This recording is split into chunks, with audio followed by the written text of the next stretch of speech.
राजकुमारी की अनोखी प्रतिज्ञाएं, दूसरा अध्याय यानी दूसरा भाग। राजकुमार ध्रुव की बहादुरी और बुद्धिमानी की चर्चा पूरे स्वर्णपुर में फैल गई थी। काल सर्प गुफा से नक्षत्र पुष्प लाने के कारनामा किसी आम इंसान की बस की बात नहीं थी। महाराज महेंद्रपाल और महारानी सुलक्षणा अपनी बेटी के चुनाव पर गर्व महसूस कर रहे थे। राजकुमार रोहिणी के चेहरे पर भी संतोष का भाव था, पर उनकी आंखों में एक रहस्यमय चमक भी अभी बाकी थी, जो ये बता रही थी कि सबसे बड़ी परीक्षा तो बाकी है। अगली सुबह राज दरबार फिर से सज धज कर तैयार था। राजकुमार ध्रुव अपनी थकान और चोटों के बावजूद आत्मविश्वास से भरे हुए दरबार में उपस्थित हुई। सबकी निगाहें राजकुमार रोहिणी पर थी, जो आज अपनी अंतिम और सबसे महत्वपूर्ण शर्त बताने वाली थी। राजकुमार रोहिणी अपने स्थान से उठी।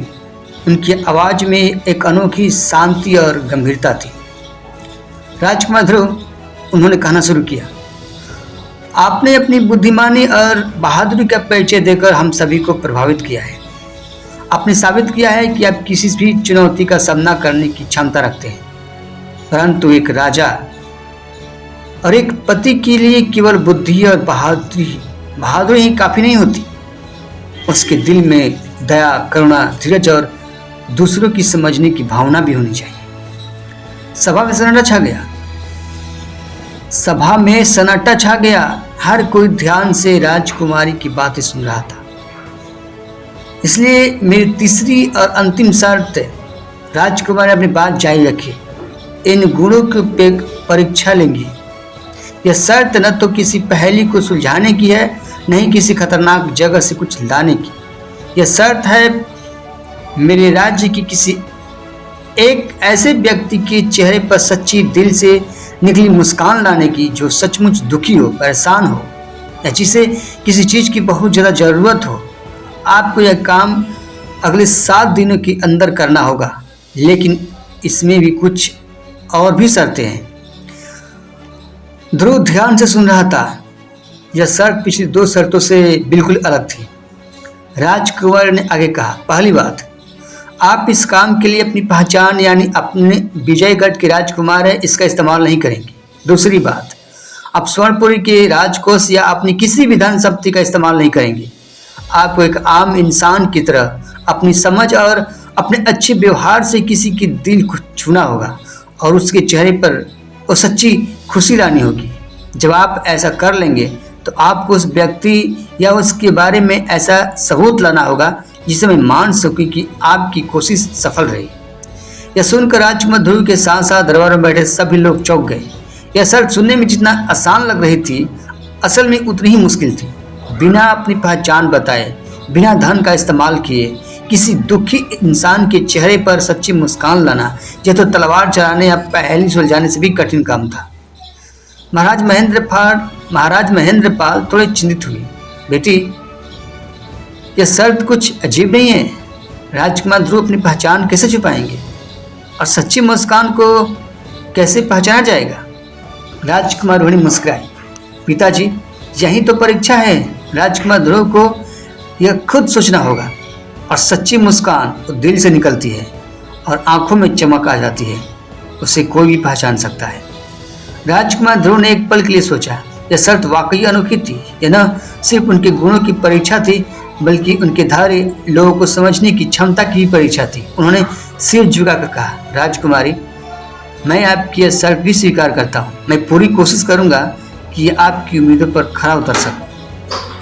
राजकुमारी के चेहरे पर एक हल्की सी मुस्कान आई। मुझे आपसे यही उम्मीद थी राजकुमार। आपके पास 7 दिन है। आप आज ही से अपना काम शुरू कर सकते हैं। अगले दिन सुबह सुबह राजकुमार ध्रुव ने साधारण कपड़े पहने, अपनी कीमती पोशाक, अपने शाही गहने सब उतार दिए। उसने घोड़े मारुत को भी अस्तबल में छोड़ दिया। वह पैदल ही स्वर्णपुरी नगरी के लिए गलियों में निकल पड़ा, एक आम नागरिक की तरह। शुरुआत में उसे समझ नहीं आ रहा था कि वो क्या करे। वह गलियों में घूमता रहा, लोगों को देखता रहा। उसे कई दुखी परेशानी लोग दिखे। एक बूढ़ा आदमी सड़क किनारे बैठा भीख मांग रहा था। ध्रुव के मन में आया कि उसे कुछ दे। फिर उससे राजकुमारी की शर्त याद आई। धन का इस्तेमाल नहीं करना है। वह बूढ़े आदमी के पास गया और उससे बातें करने लगा। उसने बूढ़े आदमी से उसके दुख का कारण पूछा। बूढ़े आदमी ने बताया कि उसका कोई नहीं है, वह कई दिनों से भूखा है। ध्रुव ने आसपास देखा, एक हलवाई की दुकान थी। उसने हलवाई से विनती की कि वह बूढ़े आदमी को कुछ खाने को दे दे, बदले में वह उसकी दुकान पर कुछ काम कर लेगा। हलवाई पहले तो तैयार नहीं हुआ, पर ध्रुव के बार बार कहने पर और उसकी ईमानदारी देखकर मान गया। ध्रुव ने कुछ देर हलवाई की दुकान पर लकड़ियां काटने और पानी भरने का काम किया और बदले में बूढ़े आदमी को खाना मिल गया।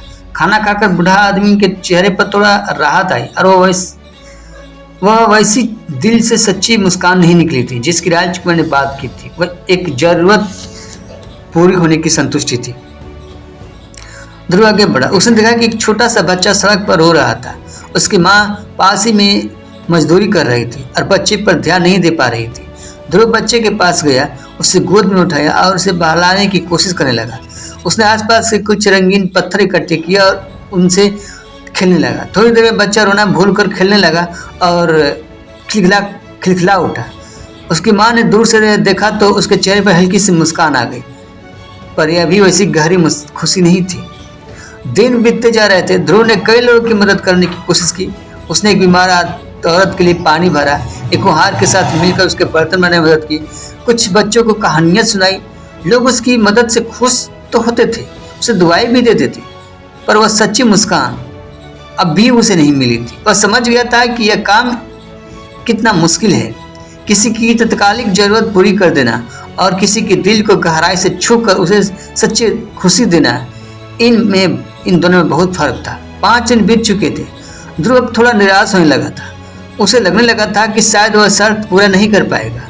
वह एक पेड़ के नीचे थका हारा बैठा था। तभी उसकी नजर एक झोपड़ी पर पड़ी जो नगर से दूर सुनसान जगह पर थी। झोपड़ी बहुत पुरानी और टूटी फूटी लग रही थी। ध्रुव को लगा कि शायद वहां कोई बहुत जरूरतमंद रहता होगा। और झोपड़ी के पास गया। दरवाजा थोड़ा सा खुला था।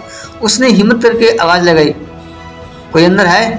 अंदर से एक कमजोर से आवाज आई, कौन है? ध्रुव ने कहा, मैं एक मुसाफिर हूँ, क्या मुझे थोड़ा पानी मिल सकता है? कुछ देर बाद बूढ़ी औरत धीरे धीरे दरवाजे तक आई। वो बहुत कमजोर लग रही थी। उसके कपड़े फटे पुराने थे और चेहरे पर गहरी उदासी थी। उसने मिट्टी के एक बर्तन में ध्रुव को पानी दिया। ध्रुव ने पानी पीते हुए उससे पूछा, माँ आप यहाँ अकेली रहती हैं? बूढ़ी औरत की आंखों में आंसू आ गए। उसने कहा, हाँ बेटा, मेरा बेटा परदेश कमाने गया था, कई साल हो गए, कोई खबर नहीं आई। बहू भी कुछ साल पहले बीमार में चल बसी। अब इस दुनिया में मेरा कोई नहीं है, बस अकेले दिन काट रही हूँ। ध्रुव को उसकी कहानी सुनकर बहुत दुख हुआ। उसने देखा कि झोपड़ी के अंदर का सामान बिखरा पड़ा था। आंगन में भी गंदगी थी। ऐसा लग रहा था जैसे बूढ़ी औरत में अब कुछ भी करने की हिम्मत नहीं बची थी। ध्रुव ने कहा, माँ अगर आप इजाज़त दे तो क्या मैं आपकी थोड़ी मदद कर सकता हूँ? मैं आपके आंगन की सफाई कर दूंगा और झोपड़ी को थोड़ा ठीक कर दूंगा। बूढ़ी औरत ने हैरानी से ध्रुव की ओर देखा। तुम क्या करोगे बेटा? तुम क्यों करोगे बेटा ऐसा मेरे लिए? मैं तो तुम्हें कुछ दे भी नहीं सकती।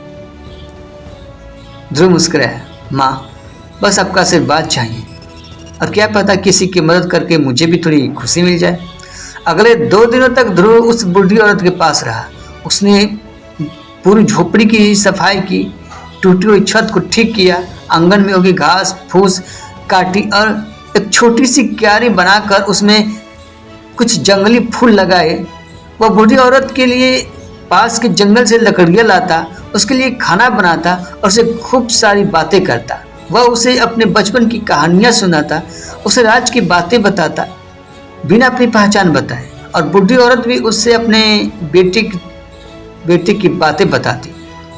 धीरे धीरे बूढ़ी औरत के स्वभाव में बदलाव आने लगा। उसकी उदासी कम होने लगी। वह ध्रुव से बातें करके खुश होती थी। ध्रुव ने महसूस किया कि उस बूढ़ी औरत को किसी चीज से ज्यादा किसी के साथ और अपनेपन की जरूरत थी।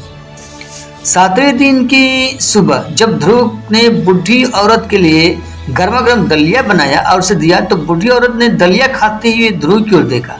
उसकी आंखों में एक अजीब सी चमक थी। उसने ध्रुव का हाथ अपने कमजोर हाथों में लिया और कहा, बेटा तुम मेरे लिए भगवान बनकर आए हो। इतने सालों बाद मुझे ऐसा लगा जैसे मेरा अपना कोई मेरे पास है। तुमने न सिर्फ मेरे घर को बल्कि मेरे मन को भी संवार दिया है। और फिर उसके झुर्रियों भरे चेहरे पर एक ऐसी मुस्कान खिली जो ध्रुव ने पहले कभी नहीं देखी थी। वह मुस्कान इतनी सच्ची, इतनी गहरी और इतनी प्यारी थी कि ध्रुव का दिल भी खुशी से भर गया। उसकी आंखों में चमक थी, उसकी होठों पर संतोष था। यह वही मुस्कान थी जिसकी राजकुमारी रोहिणी ने बात की थी, एक सच्ची दिल से निकली मुस्कान। ध्रुव की आंखों में भी खुशी के आंसू आ गए। उसने बुढ़ी औरत के पैर छूते हुए कहा, माँ, आपका आशीर्वाद मिल गया, यही मेरे लिए सब कुछ है। अब सवाल यह था कि वह इस मुस्कान का सबूत राजकुमार को कैसे देगा। क्या वह बूढ़ी औरत को राज दरबार ले जाएगा? पर वह बहुत कमजोर थी और शायद वहां जाकर घबरा जाती।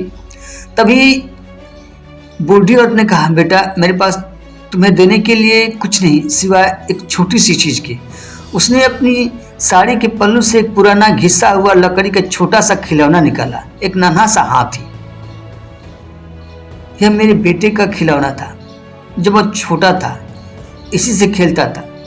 तुम इसे अपने पास रख लो, यह तुम्हें हमेशा मेरी याद दिलाएगा और मेरा आशीर्वाद तुम्हारे साथ रहेगा। ध्रुव ने वो खिलौना ले लिया। उसे लगा जैसे उसे दुनिया की सबसे कीमती चीज मिल गई हो। वह बूढ़ी औरत से विदा लेकर राजमहल की ओर चल पड़ा। आज 7वां और आखिरी दिन था। जब ध्रुव राज दरबार में पहुंचा तो सब लोग उसे देखकर हैरान रह गए।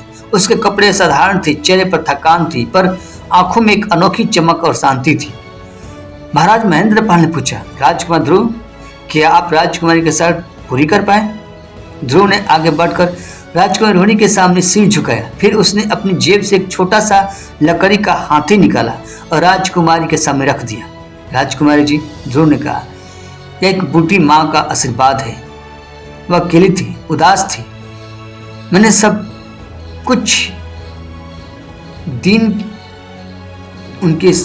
बस कुछ दिन उनके साथ बिताए, उनकी थोड़ी सेवा की, उनसे बातें की और बदले में मुझे उनके चेहरे पर वह सच्ची मुस्कान देखने को मिली जिसकी आपने बात की थी। एक खिलौना उन्होंने मुझे अपनी खुशी और अपने आशीर्वाद के तौर पर दिया है। राजकुमारी रोहिणी ने उस लकड़ी के हाथी को उठाया। वह उसे ध्यान से देखती रही। दरबार में सन्नाटा था। हर कोई सोच रहा था कि राजकुमारी क्या फैसला लेगी। कुछ देर बाद राजकुमारी रोहिणी ने नजर उठाई। उनके चेहरे पर एक कोमल मुस्कान थी और उनकी आंखों में प्रशंसा का भाव था। वह अपनी जगह से उठी और राजकुमार ध्रुव के पास आई। राजकुमार ध्रुव, उन्होंने धीमी लेकिन साफ आवाज में कहा, जब मैंने यह शर्त रखी थी तो मैं जानती थी कि यह सबसे कठिन होगी। धन दौलत से किसी को खुश करना आसान है, बहादुरी दिखाकर किसी को प्रभावित करना भी असंभव है, पर बिना किसी स्वार्थ के अपनी पहचान छिपाकर किसी दुखी इंसान के दिल को छूना और उसके चेहरे पर सच्ची मुस्कान लाना, यह वही कर सकता है जिसके दिल में सच्ची दया, करुणा और इंसानियत हो। एक पल के लिए वह रुकी, फिर मुस्कुराते हुए कहा, जिस बूढ़ी माँ की आप बात कर रहे हैं मैं उन्हें जानती हूँ। वह हमारे राज्य की एक बेसहारा महिला है और और आपकी जानकारी के लिए बता दूं, पिछले 2 दिनों से वह मेरे कुछ गुप्तचर आपकी हर गतिविधियों पर नजर रख रहे थे और उन्होंने मुझे सब कुछ बताया है। यह सुनकर ध्रुव और दरबार के सभी लोग हैरान रह गए। राजकुमार आगे कहा, उन्होंने मुझे बताया कि कैसे आपने उस बूढ़ी माँ की सेवा की, कैसे उनकी अकेलेपन को दूर किया और कैसे आज सुबह उनके चेहरे पर बरसों बाद वैसी सच्ची खुशी की चमक दिखाई दी। और लकड़ी का हाथी सिर्फ एक खिलौना नहीं है राजकुमार, वह उस बूढ़ी माँ के दिल का टुकड़ा है जिन्होंने आपको अपनी बेटी की तरह मान कर दिया है। राजकुमार रोहिणी की आंखों में आंसू छलक आए और उन्होंने कहा, राजकुमार ध्रुव, आप मेरी तीनों शर्तों में सफल हुए। आपने न सिर्फ अपनी बुद्धिमानी और बहादुरी बल्कि अपने महान हृदय का भी परिचय दिया है। मुझे आप जैसा जीवन साथी पाकर गर्व होगा। पूरा राज दरबार तालियों की गिड़गिड़ाहट से गूंज उठा। महाराज महेंद्रपाल और महारानी सुलक्षणा की आंखों में खुशी के आंसू थे। वे अपनी बेटी के चुनाव से बहुत खुश थे। राजकुमार ध्रुव ने राहत की सांस ली और राजकुमारी रोहिणी को धन्यवाद दिया। उसके मन में राजकुमारी के लिए सम्मान और बढ़ गया था। वह समझ गया था कि राजकुमारी रोहिणी सिर्फ सुंदर और होशियार ही नहीं बल्कि बहुत दयालु और समझदार भी है। उनकी अनोखी प्रतिज्ञाओं का मकसद सिर्फ एक युग वर चुनना नहीं था, बल्कि यह भी दिखाना था कि एक अच्छे शासक और एक अच्छे इंसान के लिए कौन से गुण सबसे ज्यादा जरूरी होती है। महाराज महेंद्र पाल ने घोषणा की, स्वर्णपुरी के राजकुमारी रोहिणी का विवाह विजयगढ़ के राजकुमार ध्रुव के साथ शीघ्र ही धूमधाम से संपन्न होगा। यह दो राज्यों का नहीं, दो महान आत्माओं का मिलन होगा। चारों ओर खुशी की लहर दौड़ गई। स्वर्णपुरी में उत्सव की तैयारियां शुरू हो गई। राजकुमार ध्रुव और राजकुमारी रोहिणी ने दोनों के चेहरे पर एक नई शुरुआत की चमक थी, एक ऐसे भविष्य की चमक जो प्यार, सम्मान और आपसी समझ पर आधारित होने वाला था। राजकुमारी की अनोखी प्रतिज्ञाओं ने आखिरकार अपनी सही हकदार ढूंढ ही लिया।